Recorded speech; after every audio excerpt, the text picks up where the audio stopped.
Welcome to the 10th and final episode of Series 1, guys. I want to start by saying your support is appreciated, and I look forward to continuing this journey with you. Let's get into this one. A touch out of my expertise, but still a valid and important aspect of buying a vehicle that should be discussed. I remember years and years ago, I was looking at this silver 2007 BF XR6 Falcon. Mechanically, beautiful. Of course, after all, it's a Falcon. It had a full service history and presented well, but on the left-hand rear quarter panel, there was this tiny, jagged scratch, maybe 3 inches long. The salesman that traded it had looked me dead in the eye and said, "Mate, it's just a scratch. Don't worry about it." But standing there under those fluorescent lights and seeing that, you raise an eyebrow. That scratch wasn't just a scratch. It was a silent tax, something that could have potentially changed the tone of a deal. See, we talk about car buying as this purely logical process, but human behavior is driven by hidden incentives. When a buyer or a dealer sees a scratch, their brain doesn't just calculate the $50 touch-up cost. They start running this silent subconscious math. They think, well, if they didn't care enough to fix the paint, did they skip the oil changes? Did they cheap out on the tires? It shifts the entire narrative from a cared-for vehicle to a neglected asset. Clarity beats confidence every single time. And the clarity is that one overlooked scratch can quietly undo thousands of dollars in resale value before you even list the car. It's a psychological anchor that drags the negotiation straight down into the mud. And it's not just psychological, it's physical. People treat car paint like it's house paint, just a cosmetic skin. But it's not. It's a highly engineered, pressure-sealed ecosystem. You've got the metal, the primer, the color coat, and then that clear coat on top. That clear coat is what's managing UV radiation, repelling moisture, and keeping out the road salt. The moment a stone chip or a key breaks that seal, it's like slicing open a vacuum-packed piece of meat. What was once completely protected is now reacting with the atmosphere. The exposed metal starts absorbing humidity, salt, grime. And this is the part people miss. The damage spreads underneath where you can't see it. It weakens the adhesion of the surrounding paint. That's why you get that bubbling effect years later.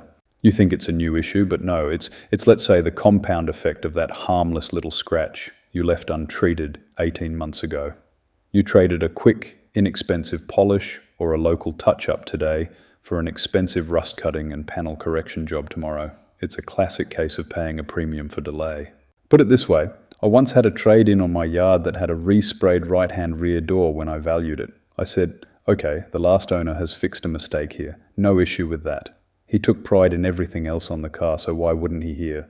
But the job was, let's say, cheap, and there was overspray on rubbers and door molds. But if he went to the extent of getting it fixed, would he not pride that repair the same way he did the car in general? Not always an option, I get it. Financials or connections to a decent repairer, perhaps. And ultimately, not really an issue in my opinion when the rest of the car stood up against others I have seen over the years. But on first inspection from a customer, the eyebrows raised.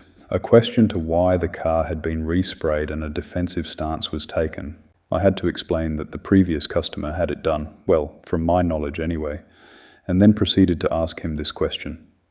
If the door was scraped from reversing into a fence and was sitting there with rust and paint missing, what would your opinion be then?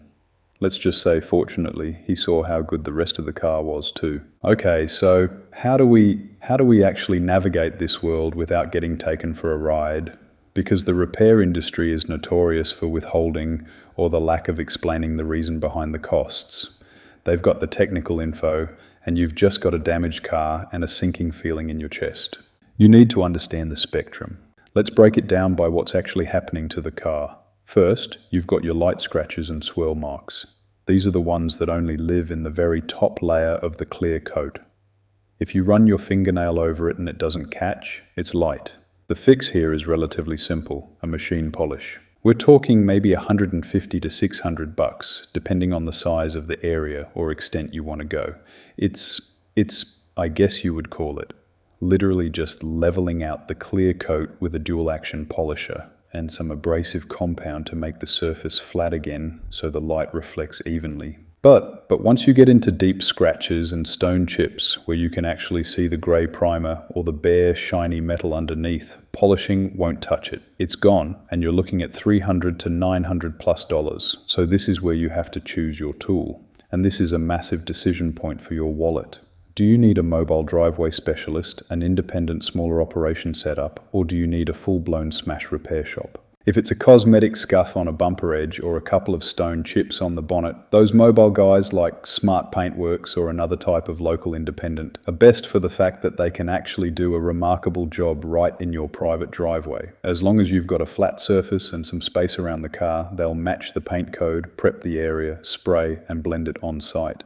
It's fast and you're not losing your car for 3 days. Or another option is, let's say if you're looking to keep costs down but not pay a full tote premium, a smaller type setup like CK Scratch Repairs or New Life Spray Painting can deliver results without the sacrifice to workmanship. They operate out of as good or similar setups to the big players without having to pay wages of 30 staff for the week. But here's the boundary: if the panel is dented, if the metal is warped, or if the scratch wraps across more than generally 3 panels, the mobile setup isn't going to cut it. You need a controlled environment. You need a high-end low-bake spray booth at a panel shop to prevent dust contamination, and you need professional frame alignment tools. Knowing that boundary is how you keep your money in your pocket. But with respect to anything larger than a 1 or 2 panel incident, you're more than likely going to have insurance involved, and that's another conversation in itself. Now let's talk about the quotes themselves. I've looked at a few of these over my time. A quality quote should be transparent, itemized, and leave no room for surprises. If you are using booking platforms like AutoGuru, you can get instant quotes for basic stuff, which is great because it sets a baseline. It's parts, labor, and GST all in. But for complex paintwork, the shop will almost always want to see the car first, and that's fair. What's not fair is a vague, one-line estimate. You want to see the breakdown of prep work, paint materials, and labor hours. And look, a lot of places now offer some credit denting options like buy now, pay later, or afterpay, and zip. They're heavily marketed, and sure, if you're in a bind and need to get the car sorted before a sale, they can keep your cash flow moving. But don't let the convenience of easy installments blind you to the total cost. If you're using those services to fund a repair on a car you're keeping long term, make sure you're not just adding high interest friction to what should have been a straightforward maintenance cost. Read the fine print, because those late fees and interest traps will quietly turn a $500 scrape into an $800 mistake. Alright, so listen here then. Let's say you've made the call, the work's been done, and you're picking the car up. How do you actually know if the work is quality or if it's a bodgy, rushed job? Most people do what I call the showroom stare. They stand 3 meters back, squint, say, yep, looks shiny, and hand over their credit card. That is exactly how you miss the critical stuff. The very first thing you should do when you walk up to that repaired panel. Put your car keys in your pocket and run your bare hand over the surface. Your eyes can be easily fooled by a fresh coat of wax, but your fingertips don't lie. A professional repair should feel absolutely uniform. If you feel rough patches, tiny air bubbles, or a dry, sandy texture, that's overspray or poor sanding prep.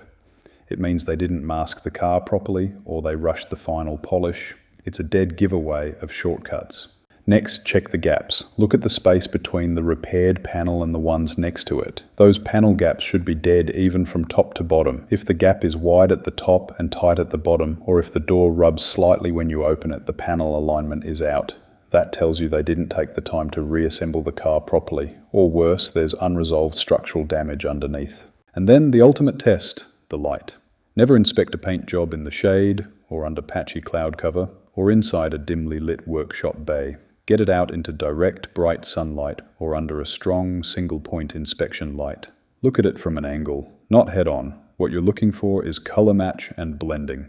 The new paint shouldn't just stop at the edge of the repair. It needs to be seamlessly blended into the surrounding original panels. If you can see a hard line where the new paint meets the old, or if the repaired panel looks slightly cloudy or a different shade of silver from under the sun, it's a poor job. Silver, by the way, is the absolute hardest color to match, and if they didn't blend it across the adjacent panels, it'll stick out like a sore thumb. And finally, just remember that what lies beneath the surface is what actually keeps you alive. It's easy to put a glossy finish over a structural mess. If your car was in a smash, you need to be absolutely certain the structural integrity and the safety systems, the crumple zones, the parking sensors, the advanced driver assistance systems cameras behind the bumper have been fully recalibrated and tested. A trustworthy shop like a Carcraft member or a certified repairer won't hesitate to show you the diagnostics report. They'll back their work with a written warranty on the paintwork. If a repairer gets defensive when you ask for a written guarantee or a scan report, that's your cue to walk. At the end of the day, a glossy exterior is worthless if the metal underneath is compromised. Don't trade your safety or your resale value for a quick, cheap fix. Get the clarity first. It beats confidence every single time. All right, that's probably enough for today. A nice finish to the series. I think we have covered most discussion points affecting the modern consumer. From your AI automotive assistant and with Feeling the Love, let's talk soon on the next series of The VIN Report.